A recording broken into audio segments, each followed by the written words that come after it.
Hey, how are you? My name is Josh Thomas.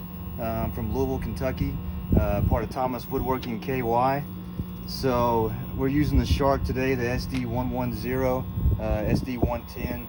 I used to make all these coasters out of jigs. I had a little jig and I hand routed them. It was a process, I can tell you that.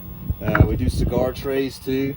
I used to do all of that by hand, and then I said, you know what, I need some help with this, especially with these. It's all made out of bourbon barrels, so some pretty hard oak. I do run through quite a few router bits, but the Shark, I mean, it saves a whole lot of time. I can't even explain it. I just mark these boys and I get them going. I know this looks pretty messy, but we run this thing into the dirt. So I'll get this going real quick.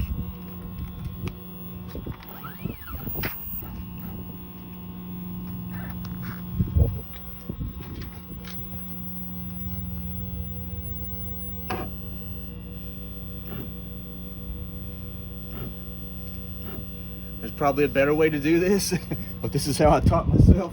So